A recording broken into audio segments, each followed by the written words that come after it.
Oh, ito yung setup. Lalaki. So here we have our NFT greenhouse. This is the colder greenhouse, so it'll feel a lot better than the ones we just visited. Wow. So here in this greenhouse, you'll be able to see the 5 different types of lettuce that's in our portfolio. We've planted Salanova, Batavia, Romaine, Crystal, and Butterhead. Again, we control the environment via the radiation curtain and the wet wall system. It's the same as the nursery and germination room, but this does feel a little bit cooler. Yeah, let's push in. Come. Sorry. Again, double door system. Keep the germs and bugs out and dust. All right, everyone, are you ready? Are you really ready? Yes. This is really cool. So welcome. Please go ahead. Go ahead.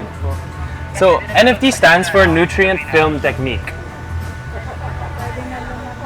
The gullies, which are these white things that the lettuce is planted on, are angled in such a way that the water level is only film-like. Gusto mo bang matuto ng agribusiness, crops, livestock and poultry, aquaculture, at ma-inspire sa mga success stories? Agribusiness, how it works! As a YouTube channel, Agribusiness features entrepreneurs, farmers, organizations, OFWs, investors. However, beyond our usual content and official endorsements, Agribusiness does not engage in other business dealings with them. While our viewers and featured individuals and entities may choose to pursue business deals with each other on their own, we encourage them to be cautious in doing so.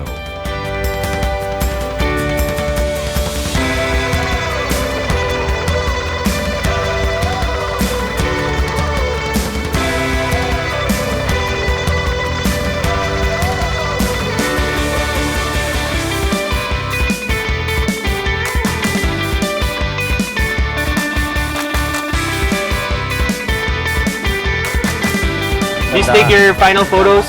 We have to go soon. Just a couple photos, thank you.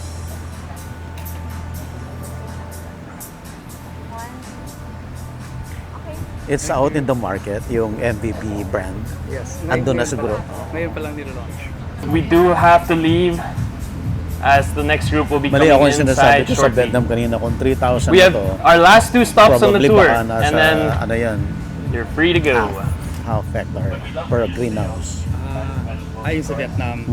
Yung pinutan namin, I see. si Lambiang. Oh, okay. Ito, 3,400 square meter. Laki rin. Malaki na to, sir. Ang laki rin ng 3,400. Tignan, no? Laki. Yes.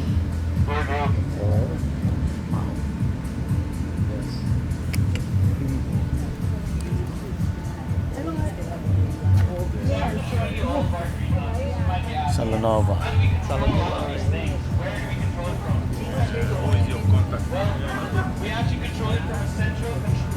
Crystal, red crystal. Yung mga chef gusto nila yun eh, yung sa May presentation, iba-ibang kulay. Ito, Batavia.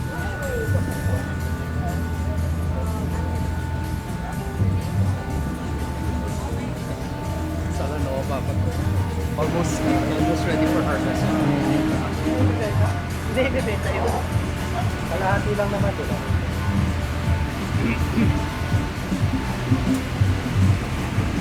I hope you guys enjoyed what we call heaven, our lettuce heaven.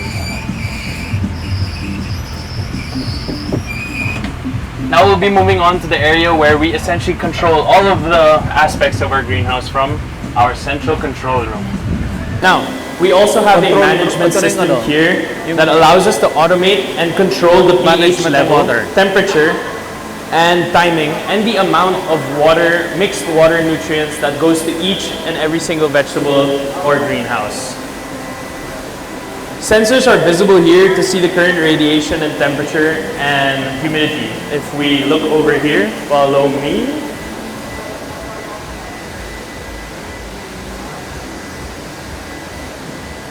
yeah, we'll be able to see a lot of the pH levels here and then the water flow and all that stuff.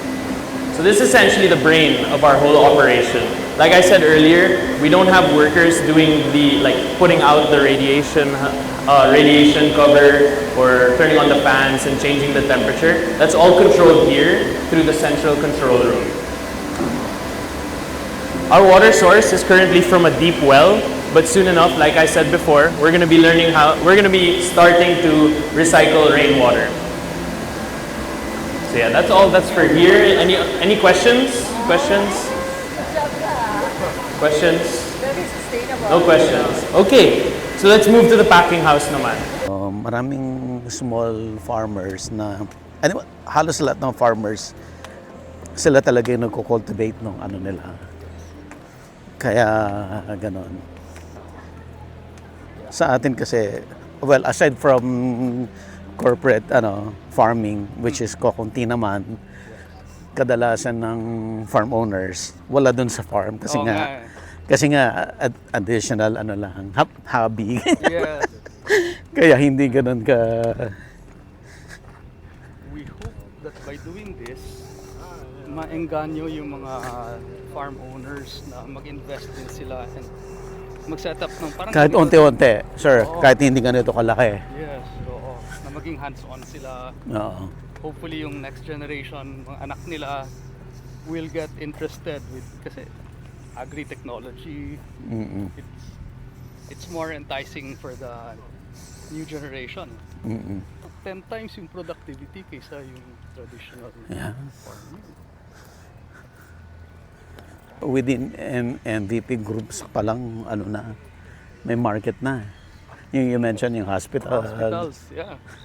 There are 26 hospitals. And then kahit sa within the MVP group, kasi ang daming empleyado, let's say sa PLDT, organize sila isang araw na okay, hatid doon yung mga vegetables, bili kayo, may discount for discounted employees na MVP group. So doon pa lang malaking market na. And very helpful yung mga executives ng iba-ibang business units. PLDT nandito kanila, yung Meralco, yung MPIC. So sabi na, sige, dalhin dito sa amin. Tulungan kayo namin i-distribute, i-promote sa employees. If you need something from us, from innovative, Yes, sir. of course, with Sir Bimsi, you can contact us. Or if you want, Ma'am Sophia, she has my number. Yes, sir. And anything that you need, I'm here. Thank you. Okay? Thank you so much. Very much. Thank Thank you you. very much, ma'am. We will talk soon. Ay, hindi, sir. Joke lang. Alright, so kasama na natin ngayon si Sir Joe V. Hernandez, ang President and CEO ng Metro Pacific Agri-Ventures Inc. Yes, sir? yes. Yan, project po nila yung Metro Pacific Fresh Farms. Sir, ang ganda ng launching niya ngayon. Salamat, buddy. Salamat. We're very excited about finally opening this facility. I think we did a groundbreaking 2 years ago. The construction started December of 2023. And then we found ourselves operational December 2024 after 1 year. And now we're already getting our first harvest. So very excited about it. Sir, ano yung mga unique propositions ninyo? So first of all, this is a greenhouse business. Yes. And because it's a greenhouse, some may call it climate-controlled agriculture. So we control a lot of the variables that affect the growth of the plants. In this particular greenhouse, we are in the NFT greenhouse place. NFT means nutrient film technique. Walang soil to. It's all water. Hydroponics, alam mo naman to. Yes, Expert ka na agri. But if you take a look at our produce, from here all the way there, pare-pareho sila. Consistent. That's because we make sure that each and every baby plant, as we call them in-house, gets exactly the same nutrients. Equal yan, lahat-lahat. So that's why yung pagbunga nila, very consistent yan. So one is consistent quality. Second is the amount of produce that we do. For NFT, we will produce 60,000 lettuce heads every single month, all year round. Wow. Walang tigil yan. So it's like to us, it's like a food factory. It will not solve food security yet, but kung may ganito karaming body, palagi ko wala na magugutom, basta matuto lang tayo kumain yan, di ba? So from our perspective, versus traditional agriculture is very different kasi talagang dire-diretso yung production niya. Yeah. So this alone, 60,000 lettuce heads every month, that's 12 metric tons every month, 144 metric tons every year. And One greenhouse pa lang. one greenhouse One yan. greenhouse And pa right lang. now, ilang greenhouse pa kayo? So we have a total of 6 today in what we call phase 1. Okay. Phase 1 is about 3.5 hectares. The lettuce greenhouse is about 3,400 square meters only, producing that much. The other greenhouses, we have cherry tomatoes, Yung mga fruiting. yung parang grapes, Cucumber. iba-ibang color. Yeah, okay. Cherry tomatoes. We will have beef tomatoes, the bigger ones for hamburgers. We have cucumbers, which is today Japanese cucumber and Lebanese cucumbers. We will have capsicum peppers, all colors. We will have sweet Palermo peppers. Sa labas, napansin mo, may tanim din kaming papaya. Oo nga. Di ba? So, but yun ang kagandahan sa greenhouse. Lettuce, we now have 5 to 7 varieties. Some of them, the Filipino has never seen. So, if for example, we want to plant a particular variety, pwede, i-NFT natin. So, yun ang kagandahan ng greenhouse. It's very flexible in terms of what you want to produce. Yeah. We just harvested yesterday a romaine lettuce. Mas malaki pa sa ulo mo. Ganun kalaki. Pinakita rin kanina dun sa tour. Yes. Sir, you mentioned nasa phase 1 pa lang tayo. Yes. Ilang phase ang gagawin natin for the whole farm? So the whole property that we own here in San Rafael, Bulacan is a total of 22 hectares. Alright. No, unfortunately, we have NGCP lines cutting across the property, so we lose some hectares there. But per our calculation, we have a total of 14 hectares available for greenhouses. 3.5 pa lang ngayon.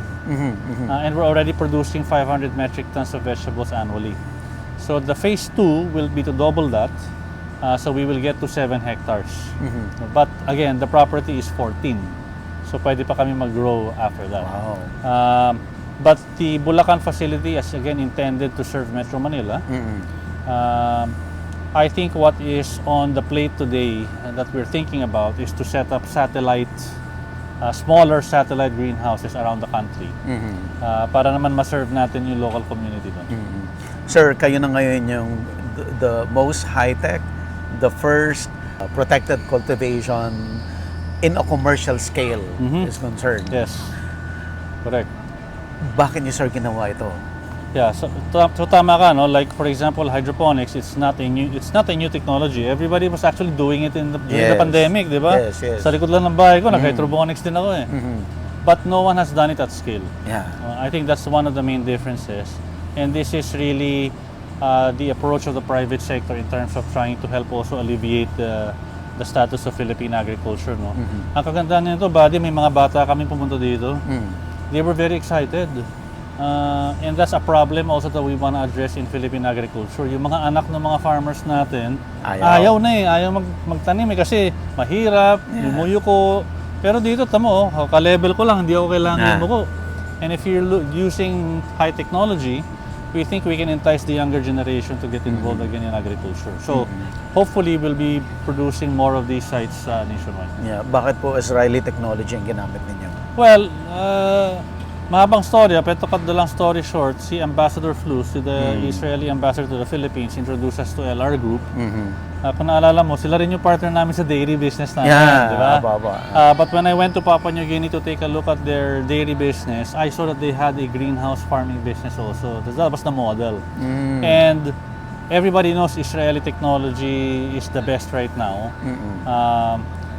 Kung disyerto nga, nagagawa nilang very green like this. So we think, and so far, based on what we saw, the chemistry between the Israeli team and the Philippine team has been very good.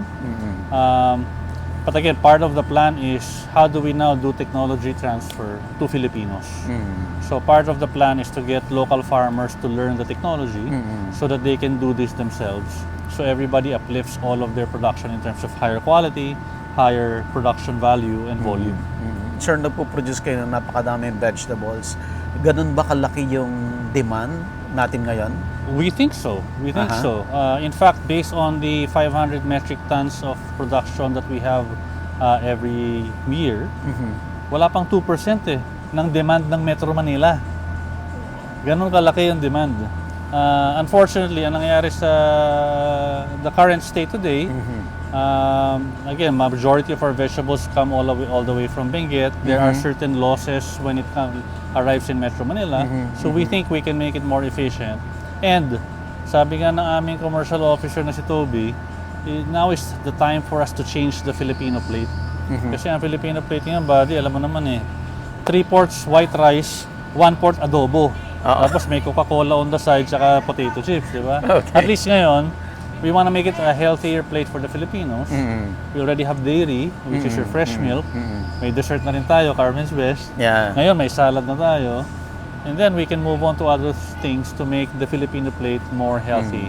To ensure that the Filipinos, live more. Kasi even the diseases in the Philippines today, the number 1 killers are still the same. Hypertension, diabetes, diba? It's all sugary things na kinakain natin. So I think it's time for a healthier lifestyle.